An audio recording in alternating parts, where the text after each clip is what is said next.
and it was kind of interesting to see from that perspective. What was going on back here was the deliberations about whether to conduct the surge in Afghanistan. It was in February. The president sent 30,000 more soldiers there to bring it up to 68,000, and they brought in General Stanley McChrystal to change the strategy. Stanley McChrystal hit the ground and said, I need 40,000 more troops. If we're going to win this thing, if we're going to pull this out, we need 40,000 more troops. So the president took about 2 months of deliberations, with the cabinet and bringing a lot of folks in. And then in December, he said this. He basically just announced that he was going to bring 30,000 more soldiers into Afghanistan, and they would stay there. But after 18 months, he was going to start bringing people home, and that's kind of where we're at now. So it's kind of apropos.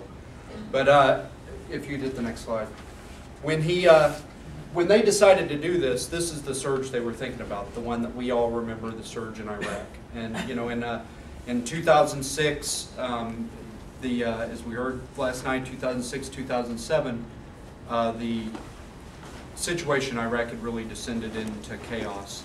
Sectarian strife, murder squads traveling through the streets of Baghdad, setting up illegal checkpoints and shooting people for being the wrong brand of Islam.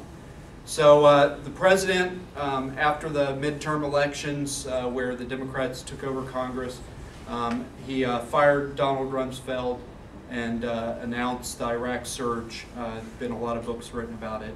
He announced he'd bring in 20,000 additional American troops. He also, he didn't really fire General Casey. He kicked him upstairs to be the Chief of Staff of the Army, and he brought General Petraeus in. So now he's got a new security team. General Petraeus, when he took over, he, in addition to bringing in the additional people, there was also a civilian surge where the State Department brought in a lot of what they call provincial reconstruction team folks to work out in the provinces of Iraq with the United States Army to improve conditions. He also changed the strategy there on the ground, or the tactics on the ground. The American soldiers had really been watching from FOBs as Iraq tore itself apart.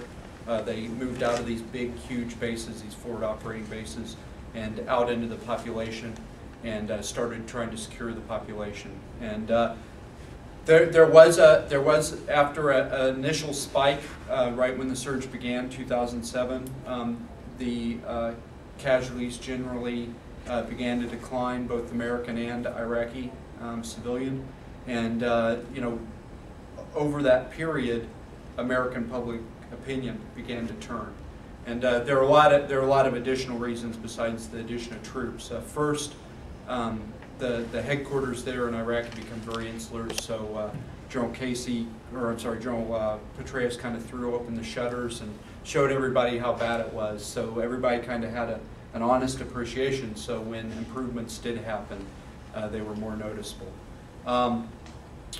But over a period from March of 2007 to February 2009, the public approval for the war, or when people were asked, are we winning the war, that went up from 29% to 50%, and then continued to rise. And now I think it's around like 63%.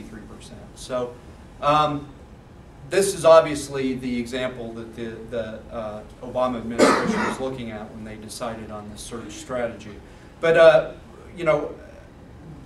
again, sitting in Iraq, watching this from very grainy Armed Forces Network television when I had time, what occurred to me is there is another example of a 20th century example of wartime changes in strategy that were not nearly so successful. Give me the next slide, please.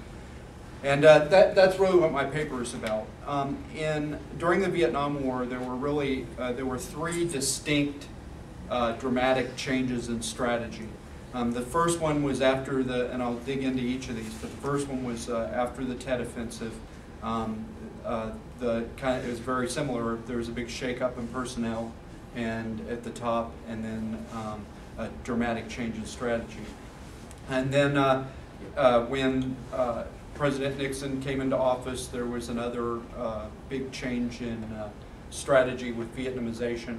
And then later in his presidency, there was the incursion into Cambodia.